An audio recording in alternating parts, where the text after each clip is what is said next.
a great, fantastic panel that we have lined up for you. Some fantastic panelists.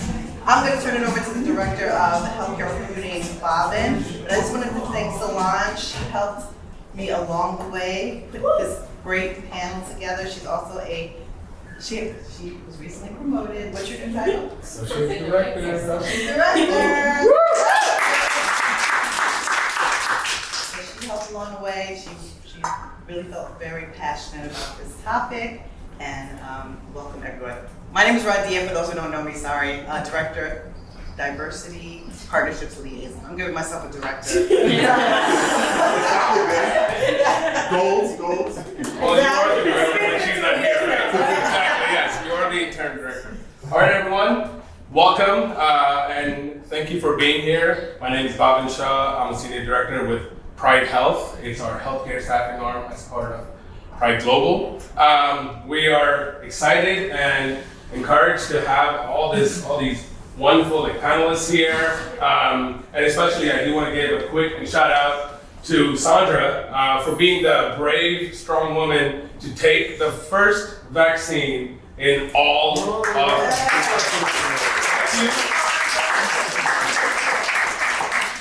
Thank you for taking that big step and making people feel comfortable, so we can do this again. Right? Being in person is great, but everyone here, we do want to thank you for just being here and participating in a topic that's very near and dear to us as well. We work with folks in the healthcare industry, and so the last couple of years have been tough. So we'd love to hear all that we can do on our end and what folks can do for themselves to have an easier transition as the pandemic starts to draw down. So thank you.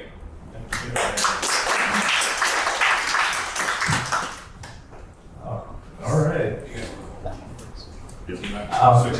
So I'm going to give a couple disclaimers before we start, and before I introduce myself. As a panel group, we felt it was very, very important to encourage everyone in this room to get to know each other and have a conversation. So first things first, I'm going to ask everyone to come forward, fill in the seats up front. We're family. Come on up. There we go. There we go. So we can see your beautiful faces. All right. So I'll introduce myself and I'll give everyone on the panel the opportunity to introduce themselves. I'm Christian Gosselin. I'm the Director of Operations for Black Health Connect, but also during the day, I'm the Assistant Vice President for Neurosurgery at Northwell Health. Honored that Radia have asked us to do this, and I'll turn it over to our panelists. Hi, good evening, everyone. My name is Asia Vickers, and I am a practicing therapist in private practice, a leadership educator, and really I'm just excited to be here. I want to thank Global Pride and certainly the organizers for inviting me to be here. In addition to that, I also consult for groups and teams and all sorts of fun things. So thank you. Hello everyone, good evening. My name is Sandra Lindsay. I serve as the Director of Patient Care Services for the Division of Critical Care for Northwell Health, Long Island Jewish Medical Center. As of Monday, I will serve as Vice President for Public Health Advocacy for the health system. I'm very happy to be here for this much needed conversation. Thank you, Dr. DeRosso, for reaching out to me and introducing me to the organizers of the event. Really happy to be here and encourage you to share. As Kristen mentioned, we're family and we're just gonna have a great, robust discussion. We have experts in the room, so we can all benefit from this evening's event. Thank you. I'm Eve DeRosso. I'm a physician, emergency medicine specifically. I'm the chair of the emergency department at Lenox Hill Hospital. I'm also VP for what we call a Western region, so I oversee 5 other, so in total I see 6 emergency departments in our system at Northwell Health.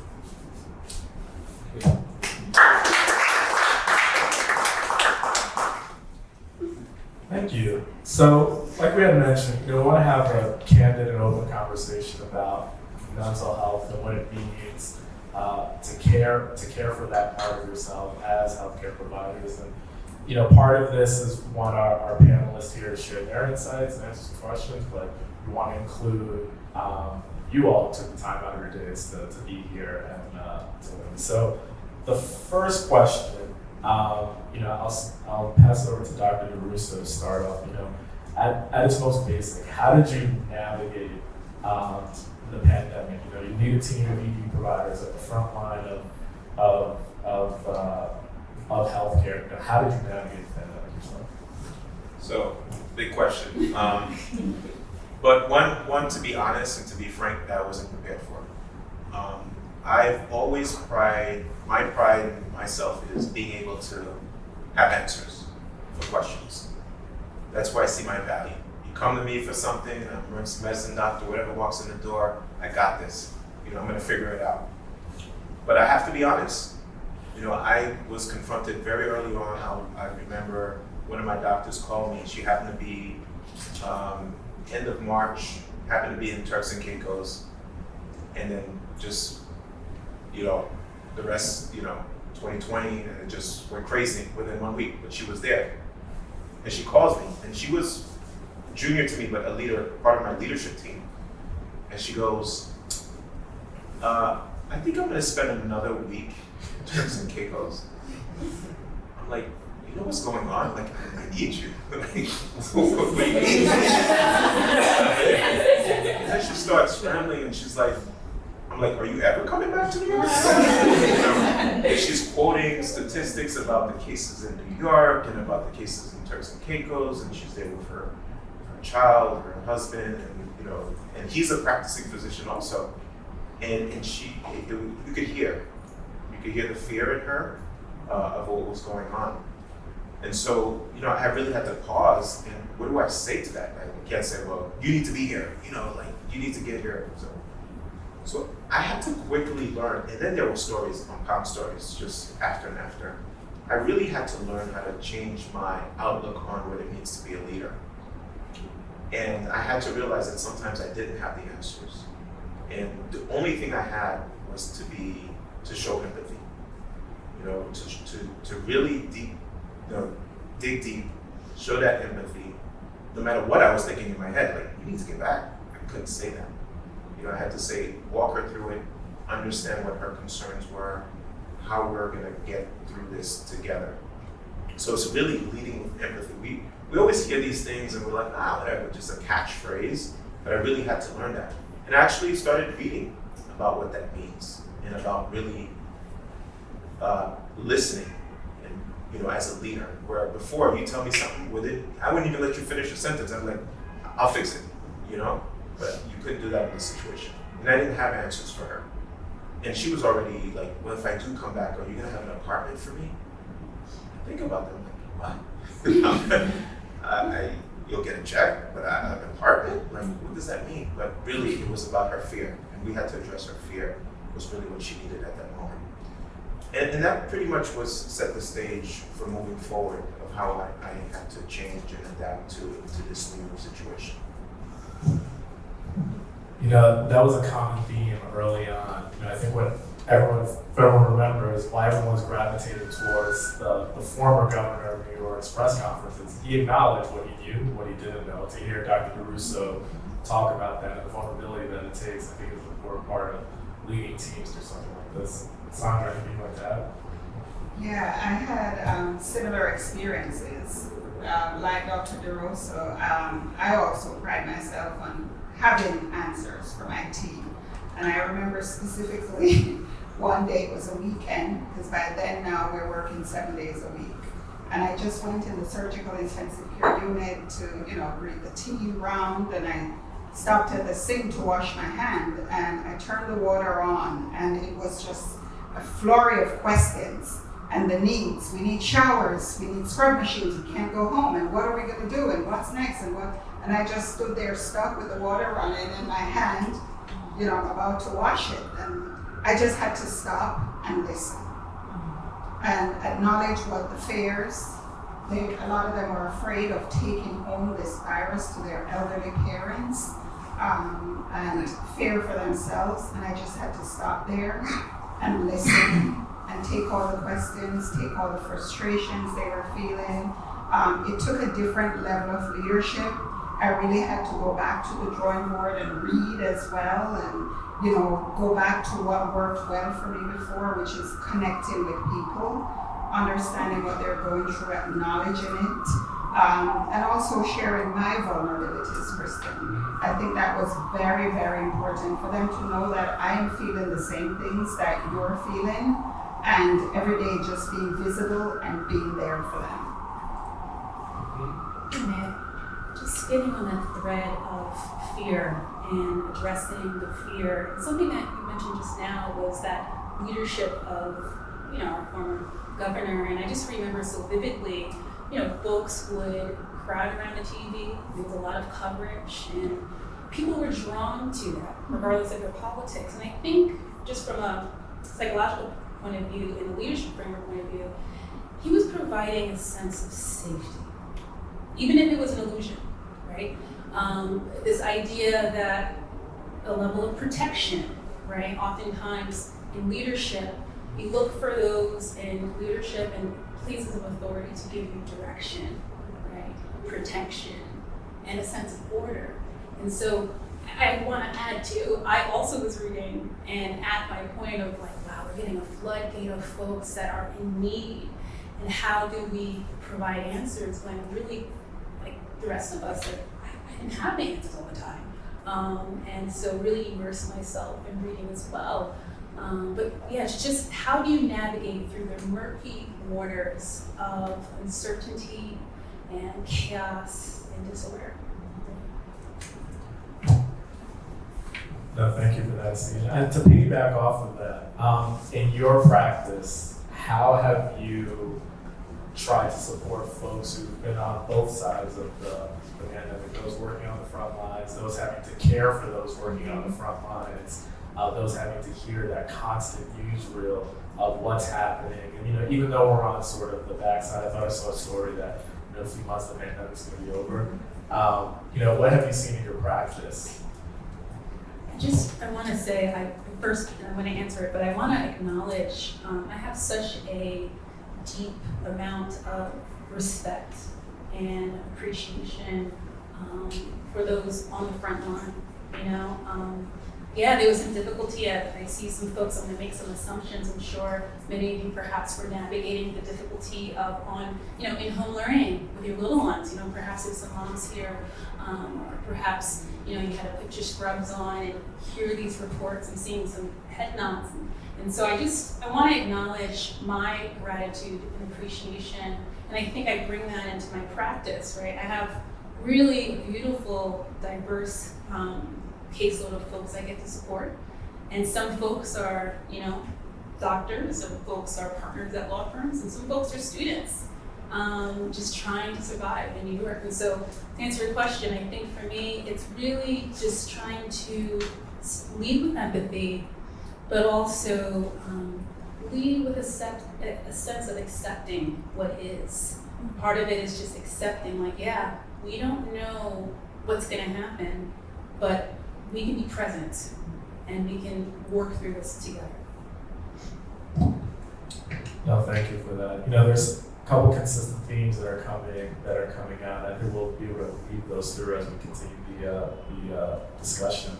Next question, I'll start with Sandra for this one. How did you identify individuals on your team that might have needed support or look like they needed support, or just being proactive, knowing the stress that people are under during this time? That's a good question.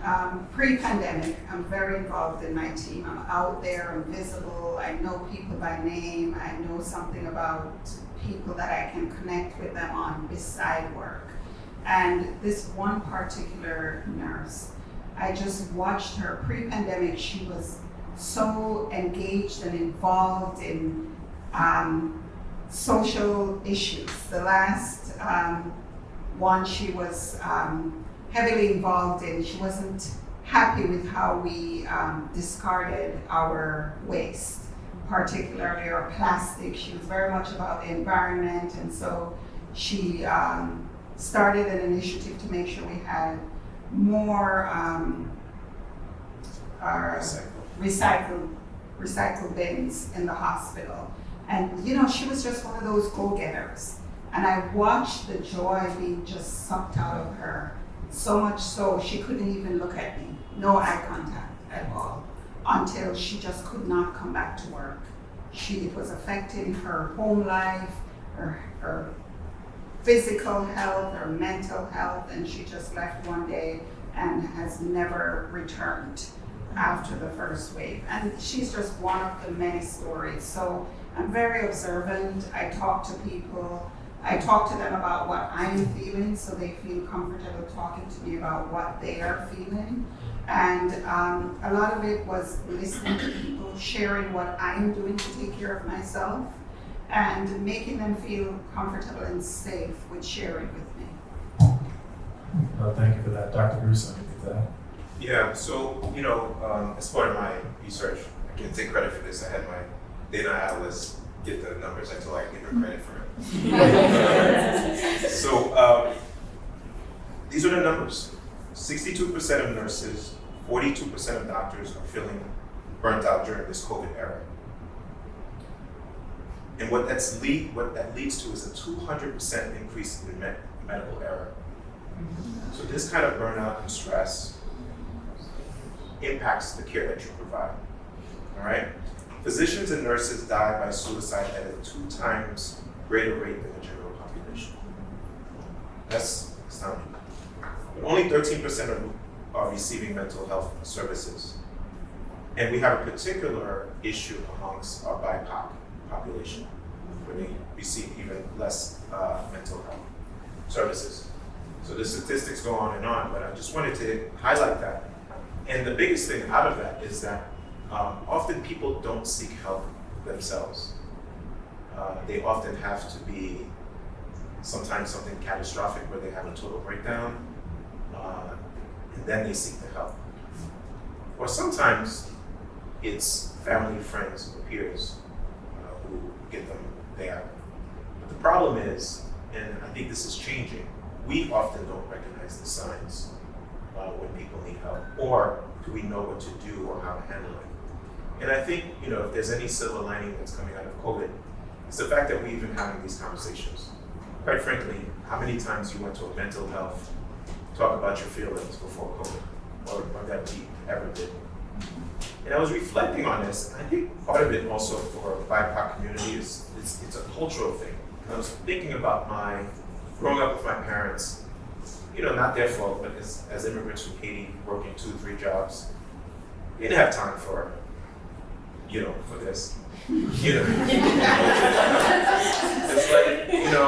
It's like, okay, you got a problem, go to church, pray on it, and move on, keep it moving, and then then it goes down to the next generation. So when your child has a problem, my parents, they weren't that supportive, emotional listening. They don't listen to the children.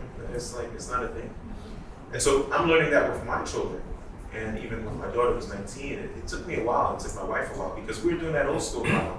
Like, just work harder, it'll be all right, get past it, pray on it, But we're learning more of the importance of talking about your feelings, about listening, and about, at the end of the day, getting help when you need help. And so we've done that for my daughter. It took us a while, to be honest, but I think that's an evolution. And I think we're in a better place with all of this. So that's actually, I see anything. Yeah, I would. Thank you. So I wrote this down because obviously, I'm passionate about this topic. I can talk for days about this, but I will spare you. But in terms of signs, I want to also acknowledge, we're coming out of a 2-year global trauma. So let that sit in for a second. It's a global trauma. That's what we walk through. Maybe you want to not use that word, but that's essentially what we walk through. And so you're dealing with disconnection and loneliness, a tremendous amount of loss, right? Not just in lives, but also for some jobs, right? A sense of identity, right? Structure, answers, right? And so it's incredibly disorienting. And some of the signs, and hopefully this maybe brings some sort of peace so you know you're not alone, is that irritableness, right? I forget the study, you may know, but there was an increase in fights on the airplane. Like look it up. You don't have to know me now. I'm not that woman, but I know this to be true. It's like catastrophic in terms of like the amount of fights that increase before and then after, right? So you'll see irritability, right? Also short-term memory loss. And I suspect I see some eyebrows going up, so maybe you're like, oh, I thought there was something wrong with me, which is a classic sign of trauma. Trauma fragments the brain and attention. Exhaustion. How many, you don't have to raise your hand, but you're just tired. Just tired. You don't even know why you're tired. You're tired. What over here was made perhaps was tired too. Listen, I got my hat on because I'm dealing with Chris. Right? All right. So, I'm just saying, it makes light, but really a diminished desire for human contact. You find that it's hard for you to offer. You may want to offer less, and you just feel depleted. And so I just wanted to share those signs. Perhaps that helps to kind of like, oh, okay, maybe I really am having some signs of trauma that's being unnoticed and unrecognized. No, thank you for that. There are a lot of folks in this room that work with healthcare professionals every day. What advice, Asia, would you give them if you see these types of symptom signs? Like, how can the team here begin to open up that conversation, or is it even appropriate to open up that conversation? That's a really great question. So for folks leading teams, folks on the team see these signs, and your question is, what do you do? Right? Well, there's a lot of therapeutic approaches, right? So in my practice, I use a lot of different modalities. So there's talk therapy, right, which is incredibly powerful. Some folks who don't, I think sometimes therapy gets a bad rap. And I get it, right? It's like, okay, you're talking with someone, I can talk with someone, right? But there really is an art and a science to this therapeutic process that's happening. And really what I would say is, again, I would look for a therapist, but also things that you could practically do is, I find people but people need to reset. People need to reset the rhythms in their life, right? So creating spaces of rest, blocks of time, where you really are in solitude, silence. Those are some ancient, practices from different cultures, but certainly there's utility and research on this. And so I think, you see mindfulness movement. It's another word for it, paying attention. So I think if you're noticing this on the team, you should get help, speak to someone, because honestly, I think you'll notice that you're not the only one. You may start a conversation, they say, oh, me too. It's very pervasive, and I see it every day. So, Kristen, if I may just No, say, please. after the first wave, I didn't experience irritability, but I experienced just, exhaustion, just extreme exhaustion. Even when I, slept for full 8 hours, I was just exhausted all the time, and just not wanting to do anything. I started practicing transcendental meditation, which still is very, very helpful for me because my brain was just foggy. It helps me to be present in the moment, to be mindful, to be able to engage in active listening so I can hear what people are saying to me. I can be observant, I can offer advice, I can share with people what I'm doing to take care of myself and lead by example. And to what Dr. DeRosa was saying earlier, I'm from Jamaica, and so similar. We don't talk about how we're feeling. It's just not something that's discussed because our parents are not listening to it. They just keep going. And so another thing, among Jamaicans, West Indian, we're very private. And so it took a lot for me. We started, my team and I, team leaders, doing these walks where we would just get outside, and we call them walk and chat. And we just started opening up to each other about how we're feeling and sharing our vulnerabilities, and that was incredibly powerful. We still do it today. I'm just gonna add a little bit to it. So it's not easy to do this, and your organizations can support you in so many ways to make it safe to do this. And we have something called Stress First Aid, and it's a 2-hour course that they're giving to all our employees now. And I just took a little thing from it because I realized the genius behind it. They gave you a tool to express yourself. So now on every round we do, before you start talking about work, you are to give a color and assign a color to yourself. And that color is an indication of where you are. So green means you're ready. You're ready for work. All things are good. Yellow means you're reacting to something, but you still feel safe. Orange means you're injured. Okay? And if someone says they're orange, that may be a time to, ask more. Red means you're impaired. I can't do my job. I haven't slept. I'm not thinking straight. I'm not safe to anyone, myself, or to the patients. And so organizations are going to have to, it can't just be, just talk about it, right? That's not going to just happen. There has to be a culture where that's accepted, where you have these different innovations, where you walk and talk, where it's almost formalized, and then it becomes, you feel safe doing it if everybody else is doing it. Right? So if your organization is not offering something like that, and there are many different tools, I'm not saying this is like the most genius thing, but there are ways to do this to make it safe and encouraging to talk. No, thank you. So if I could summarize, it's to Steve's point. There are signs and symptoms of this. Acknowledge that you have it. And so what Sandra brought up, this is what I did for myself to make sure that I can manage through this. And then the last point from Dr. DeRusso, what are we doing as teams, as systems, as organizations to put the right structure in place for folks to get the help that they need, sort of that all 3 layers of sort of what you need to kind of navigate through this. So you guys knocked off a great question. Can I go get a drink? Can someone get the good doctor a drink? I want to go to this question, and I'll start with Asia. The idea around storytelling and using that as a conduit, the way to open the door for people to raise their hand and say, hey, I might need help, listening to other people's stories.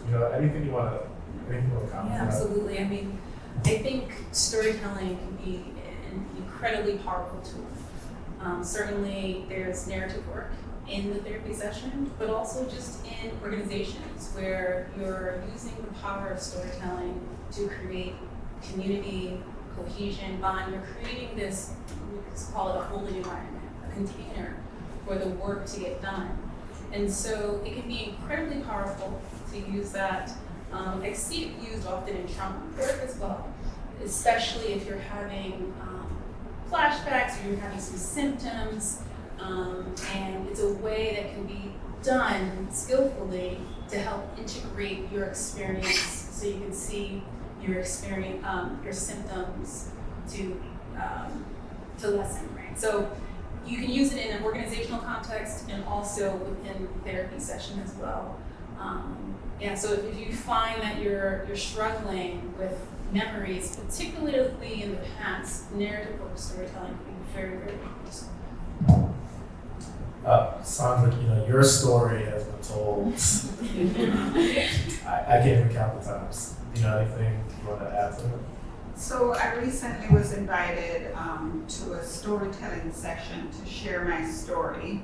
It was an event sponsored by Johnson & Johnson, who does a lot of supportive work for healthcare workers.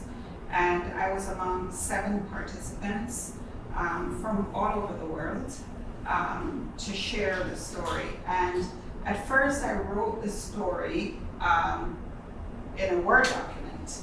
And I was planning to go up and read my story. And they said, no, you're not gonna read, it's telling it from the heart, right? And I go, but I took the time and wrote this story. And I said, but I'm not gonna memorize it, because my story is, it's in my heart, it's in my memory. And storytelling is very, very, very effective. It connects with people, people connect with you, and it wouldn't have been, what I later discovered, it wouldn't have been effective if I was reading it from a paper, even though I wrote it and it was my story. It's standing in front of the audience, connecting, finding someone or some folks to connect with, eye contact, telling the story. They remember so much more about the story and about you, and can see themselves in you from just speaking to people one-on-one, as opposed to doing a PowerPoint presentation or reading from a piece of paper. So I really enjoyed it, and it came together nicely. So I guess it's pretty natural to me. You may have realized that it wasn't staged, that I did start with a story. I shared exactly, what one of my coworkers, calling it. And it really connects with people in a very different way to be able to storytell. But it's not just telling the story. Also, when people do tell the story, you have to be a listener. And I keep mentioning that because that's something I had to work on, to really allow people to speak. I teach this other course where we teach doctors how to show empathy. And part of the first things we teach is don't cut your patient off. And ask open-ended questions. It's another very powerful tool. We go around asking, are you okay? What's someone going to say? Yes. Sure. Keep it moving. Why is that? Why do they do that? I'm engaged in the audience. Why do they do that? It's easy. It's easy. Yeah. And then what we're talking to the doctors hope that the patient says no, so they can run the hell out. Right? That's true. But what you're supposed to do is tell me how you're feeling. Right? What's going on? And just give people the space to tell their stories. And then you have to work on shutting up, sitting down and shutting up and listening. So that's another part of the story. So thank you. Oh, go ahead, Sandra. I think it's also asking open-ended questions is also very effective when you notice a change in someone. So somebody's irritable, to just tell them what you're noticing. I notice that you're acting very irritable today, Sandra. And just be silent and allow them to open up to you.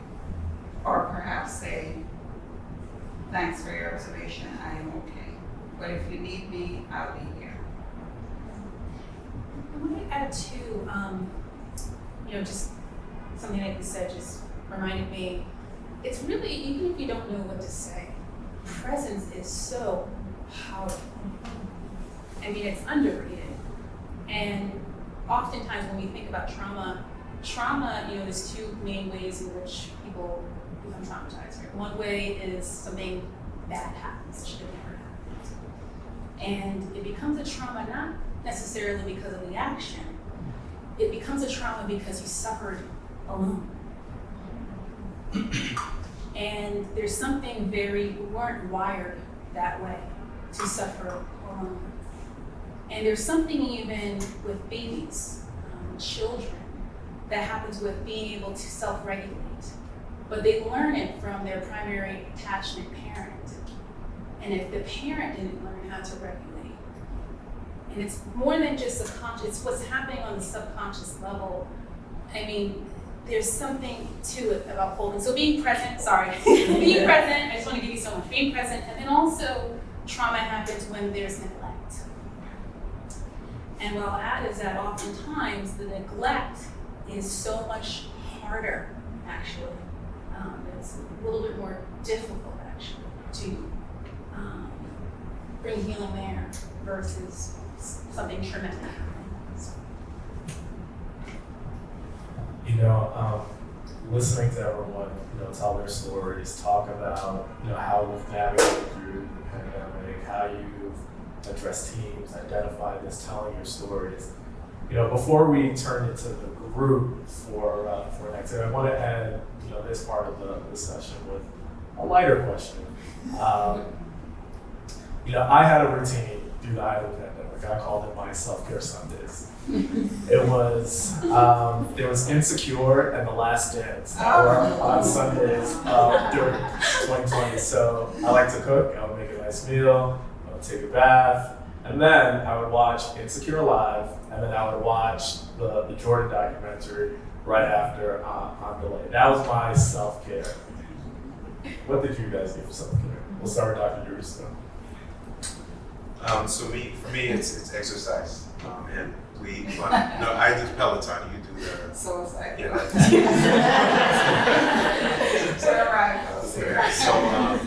And that's my therapy. Actually, the Peloton, I'm not here to promote it. It's actually not doing well, but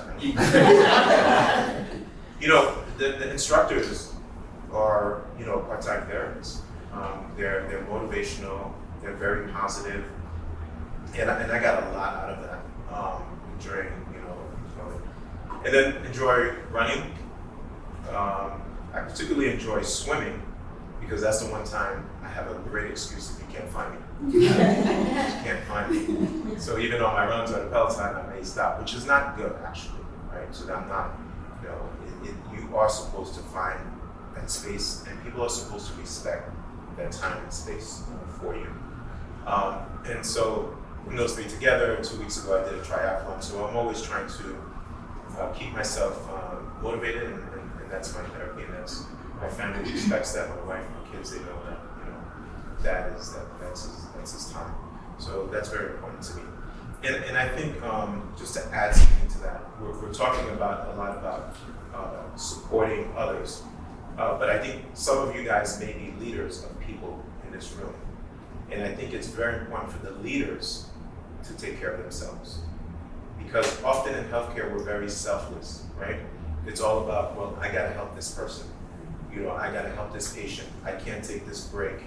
I can't, and we use the good intentions ultimately impact us in a negative way. It is okay to take the moment for yourself and hand off something to a colleague so that you have that time, because then you come back stronger. Remember, if you're no good, you're going to make medical errors, and that's not good for anyone. All right? And then that becomes a vicious cycle. You make an error, you're not doing well at your job, you become more frustrated, and it's just a cycle. So as leaders also, it is imperative that you take care of yourself. Absolutely, and I learned that lesson a long time ago when I got extremely burnt out. When I first became a manager of an intensive care unit and working nonstop to get the unit up to snuff, and thinking that nobody else could cover me, and so I went 2 years without taking time off. So I learned that lesson a long time ago. I know that if I'm not well, then my team is not well. And during the pandemic, I was taking care of, my team consisted of over 300 employees. So I took personal responsibility for their health and their safety. So I prioritized my health and my safety. So I would go home and I would run. I did SoulCycle. And I found meditation very helpful for me. It was my time, 20 minutes in the morning, 20 minutes in the evening, to just be still in solitude and just sit there. Even if my mind wanders away, I'm not judgmental, I just come back. And Insecure as well, loved Insecure, and Schitt's Creek. Schitt's not Creek funny. got me. I have this debate with my Yeah.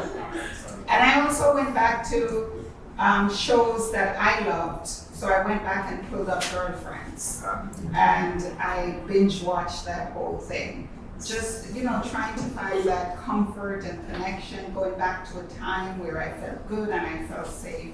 But self-care for me, it's not just on Sundays, I prioritize it every day. Yes. And I don't feel guilty about it. It's okay.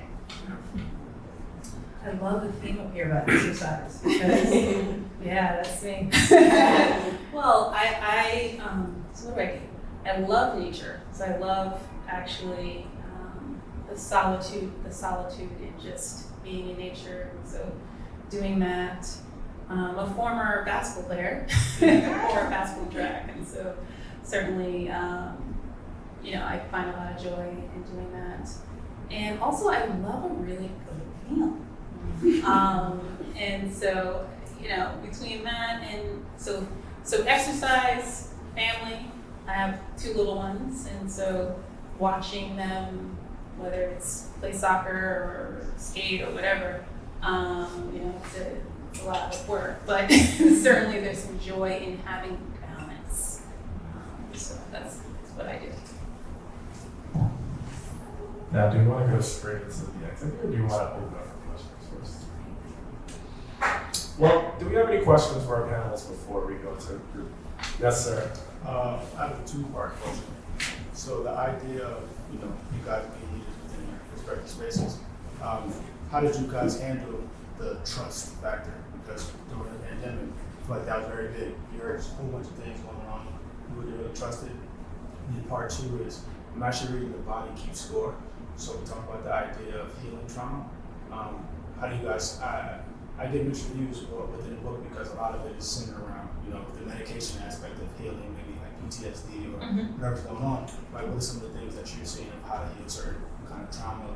Like, how does that kind of tie into like the medication aspect versus as that being a resort, the first resort, rather than actually meditating or going out and doing yoga, things like that. It's a great book. So I'll start with how I deal with the trust issue, and then I'll turn it over. So transparency is very important in building trust, and being able to say what you know and what you don't know. I don't know the answer to that question, but I will find out for you and I'll get back to you. I found that to be like the most important intervention, if you will, to build trust among my team. You're gonna pick up on that. Yeah, sure. The second. The second part. The second part. The trust part is important, and I think it was important for us. I was right behind her getting the shot, so I was the second person in the US to get the shot. So that was a great day. And I think part of it is being a model yourself. I can't tell you, I sit up here and I exercise if I'm 300 pounds, right? So you do your best to model your behavior. So that's number one. Number 2 is, I think often people, when they say something and, the reaction I've seen people, you're not vaccinated? What do you mean you're not vaccinated? That's not the right approach, right? And I try to tell my colleagues, look, patients forever didn't take our recommendations, This is not new that we make recommendations as a scientific medical world. People don't take their blood pressure medications, they don't take their diabetes medication when they know it. So it's nothing new, we made it like this vaccine thing. It's like, people don't necessarily follow the science for whatever reason. The thing is, why? That's where you start to listen and just ask open-ended questions. What are your concerns about the vaccine? What do you fear about the vaccine? What is the worst case scenario in your head if you take the vaccine? And then you try to chip away at those things. And when you don't know, you say, I don't know. And you say, you're right. This is new in so many different ways. We don't have all the answers, but what we know is X, to the extent that we know, and that's all you can do. But it's keeping in check your own emotional response. I think is the first step to building that trust. Because once you do that, you lost the person, right? Because then they see it as a confrontation. What they really are looking for is empathy and understanding and knowledge. You know, they come to you to provide them with knowledge and comfort. So I'll be brief, I think. You can just see it quiet. But that's a fantastic book. Yeah. What was the title? It's The Body Keeps the Score. Really, really great book. And, I would say, look, it's you have to tailor the approach. And that's what I'm saying, working with someone, because the way that trauma works, it's your body. There's some automatic responses, and it's not like a pill can fix it. And I'm not against medication, just want to put that out there, but it's more of an integrative approach to it, and it really depends on, there's so many factors, and then that actually gets me to think about, it depends on the approach of the practitioner. I'm a proud social worker by trade, and within that framework there's a more holistic, and again, not to put anyone down as a psychologist or a psychiatrist, but there is a distinction, and I'm speaking from bias, but come get me in clear, is that, there's a holistic approach, really. You have fantastic psychiatrists that really know the science and the work in the brain, but typically they're not trained to give therapy. When it's trauma and it's somatic work and it's working with the body, that's a different animal, And so I would say it's more integrative.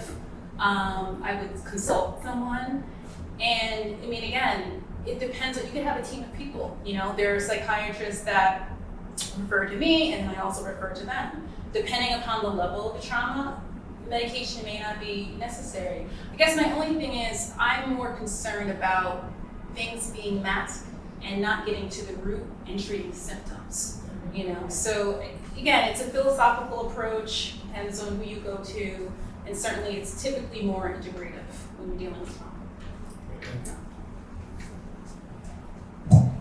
Any other questions from the group? So being the first two people in the country to be vaccinated, I guess my question is, what was really going through your mind when you stepped up to be the first and the second person, right? Because I think at the beginning of it, and as we talk about trust and all that, it was very hard for everyone to believe that a vaccine was created, right, in such a short time. So what was going through your head, and we'd love to learn that. So I did my own research and went through my head with the pros and the cons, the risks versus the benefits of getting vaccinated, read every credible piece of information that I could that was out there at the time, listened to experts before I made my decision that this is what I wanted to do. Just working on the front lines and seeing everything that I was seeing, I was ready to be vaccinated. Not knowing that I would be the first, Dr. DeRosa certainly didn't know he was going to be the second. What I thought is, we work for a big health system, Northwell Health, and we wanted to document that for our employees to see the vaccine being given at Northwell Health and on Long Island.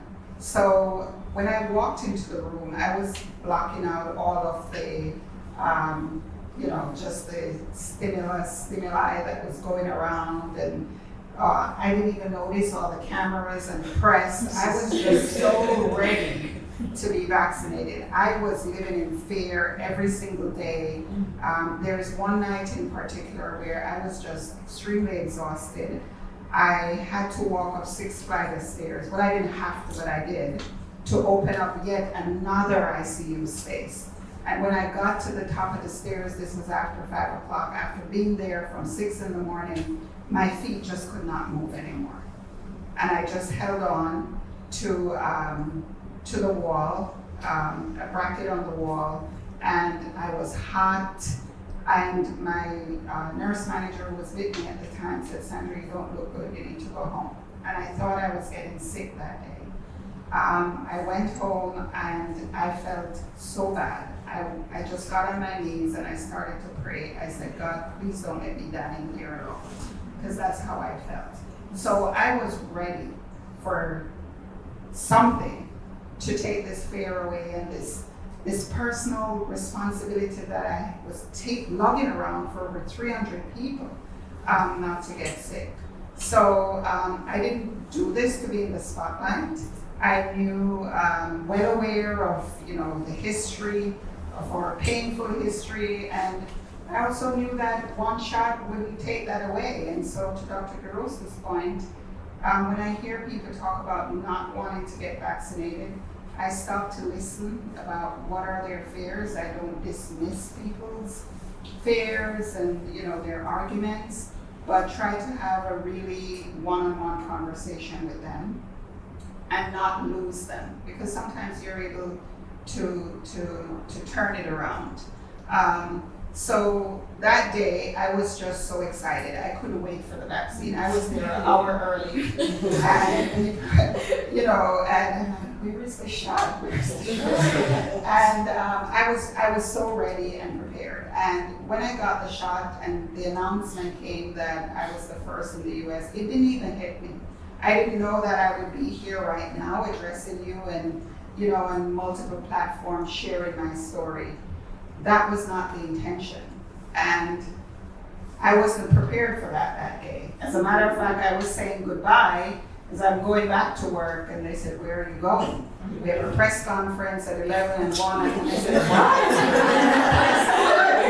I've never done a press conference before.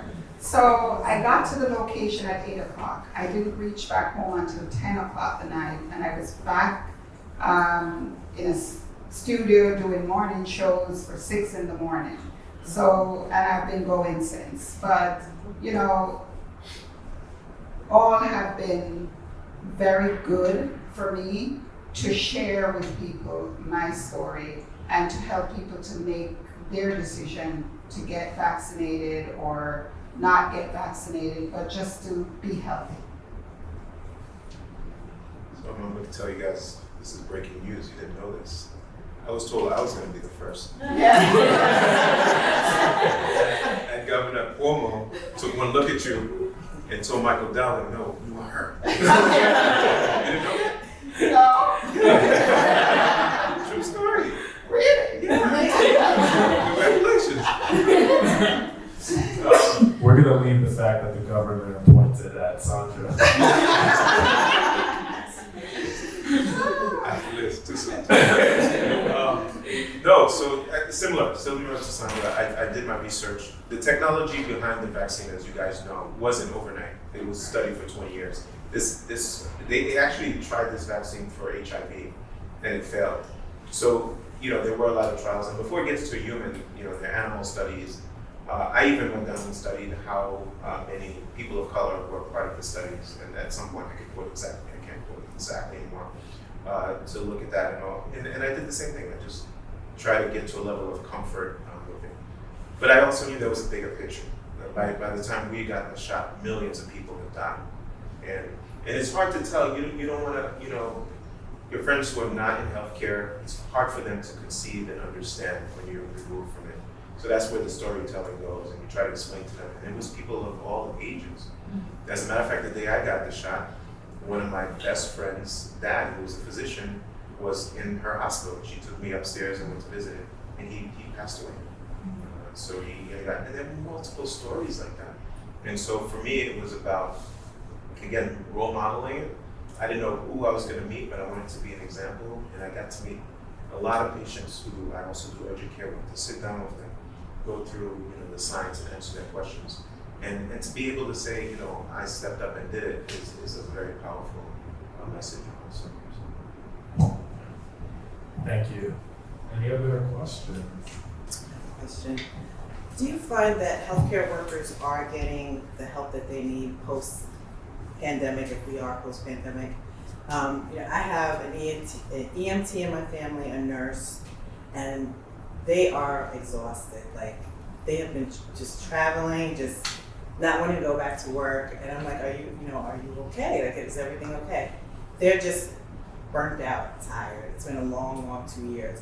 I don't necessarily know or think that they're actually getting the help that they need. Are you finding that people are kind of just like trying to get back to their regular routine without really addressing the trauma?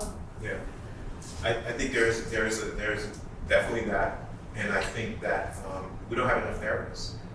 And she can tell you, a psychiatrist, and actually our chair of psychiatry just spoke about that yesterday, opening more slots for people. The demand is exploding. And so that's number one. And number two, people are still reluctant to get the help. And you may see it, but they may not acknowledge it. And they may be just trying to fight through it by traveling or avoiding work. And then I think the work environment needs to change also. I just did a shift to the emergency department. I mean, there's no expectation that you go to the bathroom or you eat. Like, there's zero, no one has created that lane for you. And you're constantly bombarded with information, and we don't treat each other well.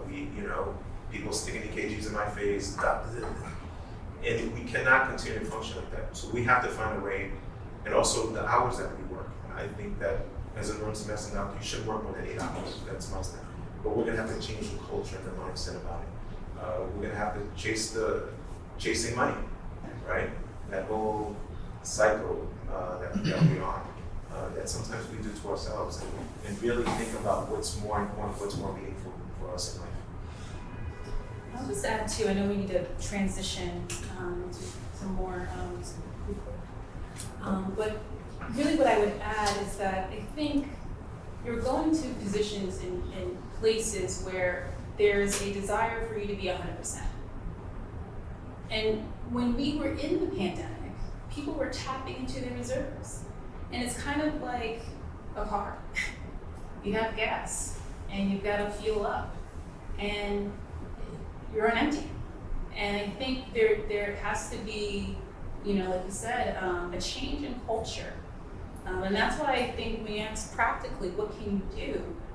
It's countercultural to turn off your phone. It's countercultural to not be responsive and always be on your email, to schedule blocks of time of solitude and rest, to meditate, all kinds of, it's countercultural to do those things. So I think it's gonna be a collaborative effort in terms of changing the culture and what does it mean to be, what does it mean to give quality care and tend to your needs, right? Can we, I guess, transition? Yeah.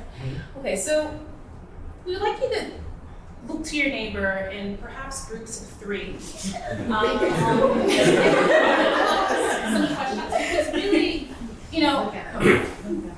there's something about resourcing one another. And we were hoping that, my understanding is that we want to promote fellowship and resourcing, and it's traditional to consume and say, oh, you guys are all the experts, and that's great, and there's a place for that, but I want to also invite you to resource with one another. And so we'd like you to form a group of 3, so maybe you can do that. We're going to put the timer on, and we're going to pose some questions. And the question... It's good, the chair's turn.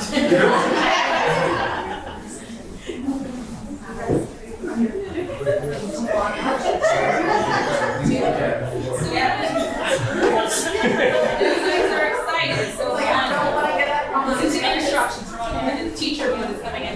So we're going to put a clock on for about 10 minutes. We're keeping track on it. And we'd like you to all share at least 2 questions. And so you'll have to manage the time and sharing space amongst yourselves. But the first question we'd like you to think about is, what did you discover either about yourself, your team, or your organization?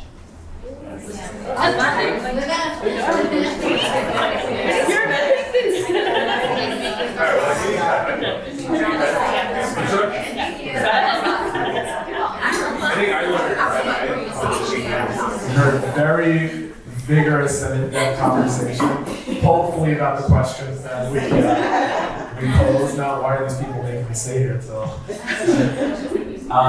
So we'll start with this lovely group right in front of me. Who was the first? Who's your leader? Who's the leader? Oh, the leader in the Boss. I love it actually. It didn't really work out that well. So I think as far as the first first question, I think a lot of us learned to really listen, right? And to really be able to also be empathetic, right? I think those were some of the things that really helped us in that. I know that it really wasn't the question, but I think that's and then I think on the other one it was great. I think both Stephanie and Solange mentioned about the colors, which both of them are actually going to implement on the teams as well. So thank you for that, Doctor. I think that's a prescription that we're going to follow. Yes, exactly. Radia Barnes. So I think it's yes, we've learned a lot, and we really appreciate it. Thank you. Thank you. Group number 2. There you go. So, sorry. You're right, Betsy.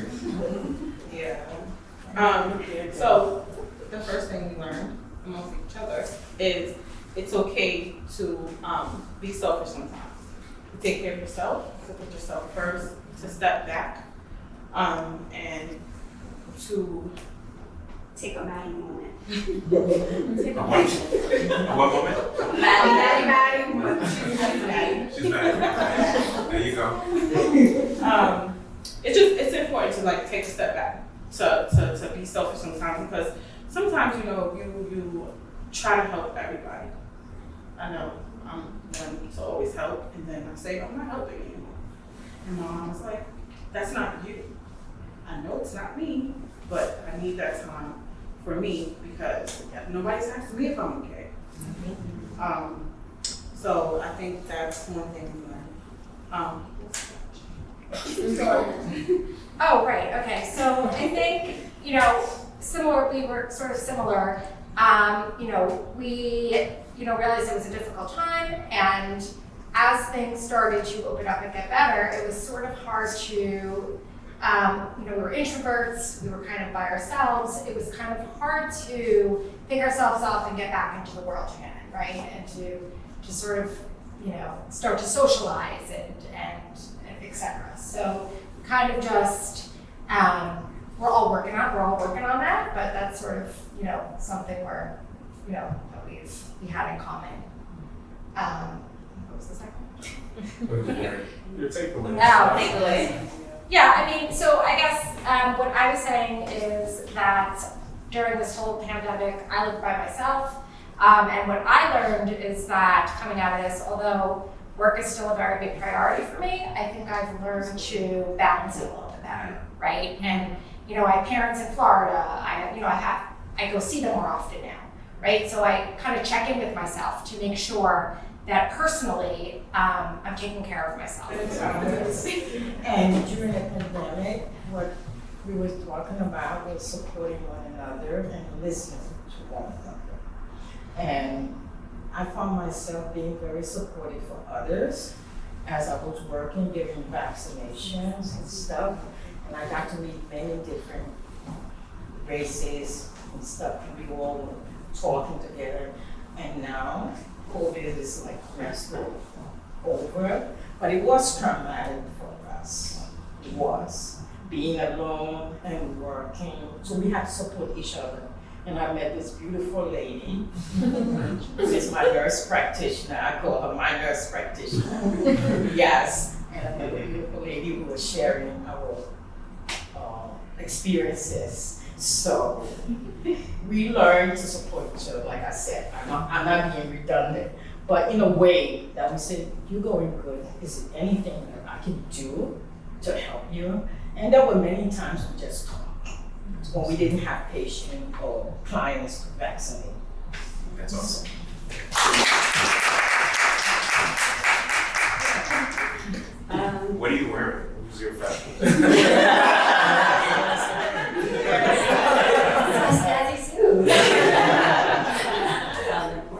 expressing empathy towards others, but also doing inward towards ourselves and giving ourselves empathy. One thing that we all agreed on was that we were all career transitioners during the pandemic. So one was in college, right? Others were just severe career transitioning, trying to figure out what really suited our needs, our strengths, something that we were looking to go towards.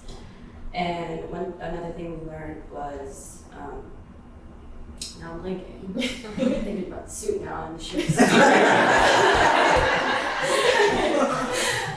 But another thing we were talking about was empathy, support, and the importance of each other, the strength. And yeah, I think that was it.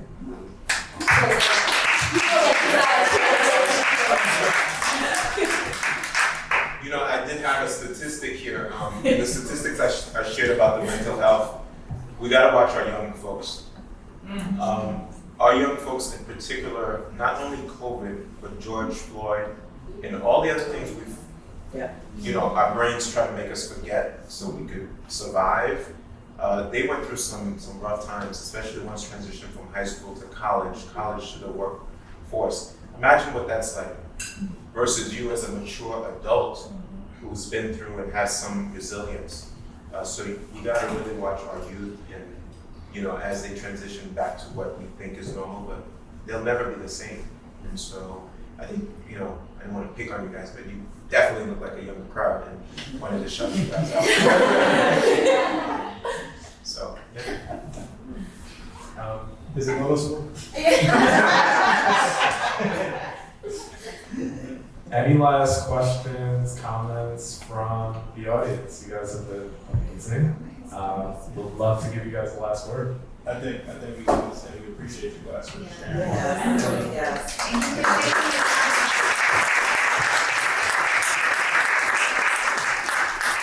Thank you to Radia for having us here, pulling us together.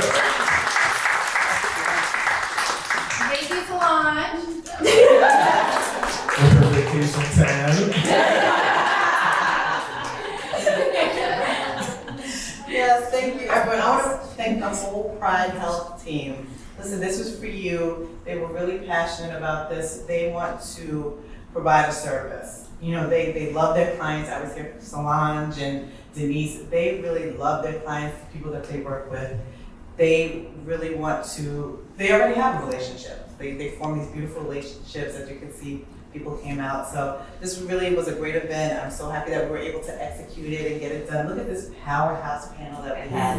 Fantastic. Thank you so much, panelists. I cannot even express how amazing this discussion was. You all are wonderful. Thank you so much for your service, everything that you've done, everything that you continue to do and will do. And keep in touch with us. If you're a Pride Health, we love you. Here on Thursday.